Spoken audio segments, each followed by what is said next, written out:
Hi everyone, welcome back to the channel. This is Andy Nguyen, and today we're going to be talking about the Tamron 28-75mm F2.8 G2 lens, the latest version that Tamron has come out with. I know it's not about keyboards, but I use this lens as my top-down lens for streaming. I think it's one of the best value lenses for Sony mirrorless shooters. You can use it for taking photos of your keyboards, you can use it for doing videos of your sound tests, and you can use it as a walk around and hang out and get high quality photos for the gram. Not really TikTok. I think TikTok you use your phone, but just like in keyboards, I often find myself just hoarding things I do not need. I buy them because they're new, because I have FOMO, and then I end up not using them. One of the things I use on a regular basis, time and time again, is actually a standard zoom lens. And that's what this Tamron is. This Tamron 28-75, I own the R1, has been the workhorse both on and off the channel. When I'm not making YouTube videos or streaming, I use this lens for commercial shoots and weddings. Tamron has sent me out the Tamron 28-75 G2 to review.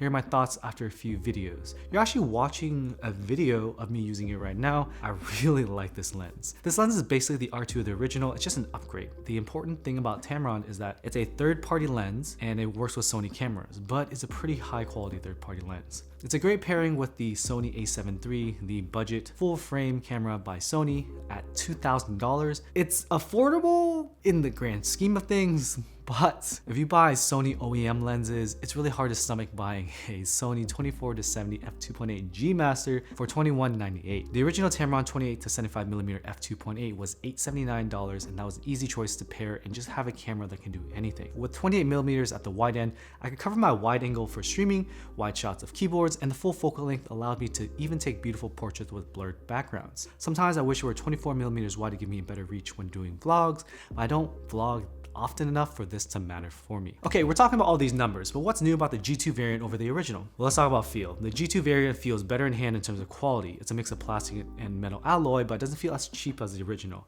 The original was light, but it almost felt too light in some situations. It has a much more pronounced zoom and focus ring that allows me more control when shooting. This was a really big concern with the original because everything is so slim, I can't really get a good grip and I never wanted to manual focus. They're virtually the same size, but the G2 is actually slightly smaller and lighter. Let's talk about the function of the lens. There are new dedicated buttons on the lens itself that can be controlled in software. The original Tamron 28-75 had no buttons. The customization with this button is crazy. There's a USB-C port underneath that allows you to upgrade the firmware of the lens. Done did a great video on the capabilities of this button. Being able to rack focus and being able to change the focus ring to an aperture ring, that's really cool. I typically run autofocus, so all this was a crazy tool that I never even thought was possible. I typically just put the lens on the camera and at most zoomed it. There are definitely improvements in autofocus for this lens. Let's pop out.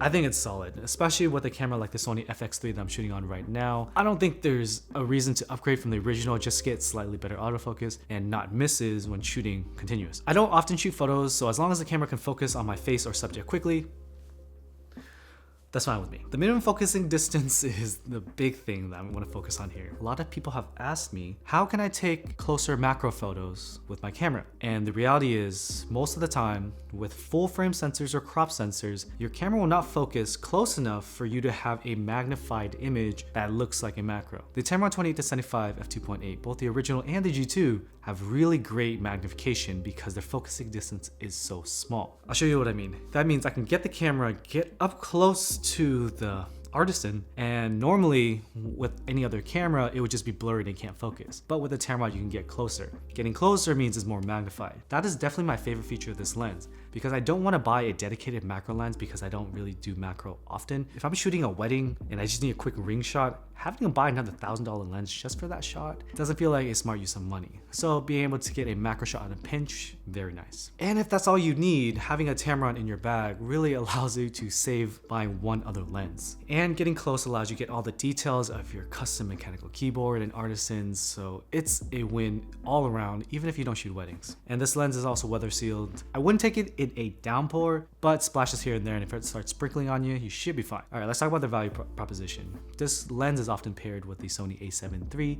and the original Tamron 28-75 was $879. The G2 is $20 more than the original, and I think it's well worth the money. The Sigma 24-70 is also another lens that has come out semi-recently that competes with the Sony 24-70 G Master. That lens is at $1,100, so you're saving $300 by going with the Tamron. The Sigma has 4mm on the wide end, which is valuable if you need it for landscapes, you need it for interiors, or maybe vlogging. If you want to save some money and some weight, this is a great option. There's not many reasons to go with the G Master these days, so in my opinion, don't spend $2,200, please. That's a lot of freaking money. But there's more products in the pipeline. Tamron has also sent over the 35-150 f2 to f2.8, which may be the amazing one lens solution. And if you want to hear more about that lens, make sure you subscribe so you don't miss out. Hopefully you enjoyed this video to see how the Tamron 28-75 G2 integrates into my workflow. It's a do everything lens, it's light, it's much more usable now, and there's a lot more functionality in the button that has yet to be realized. As a solo content creator, I rely heavily on autofocus, lightweight equipment, and budget-oriented gear,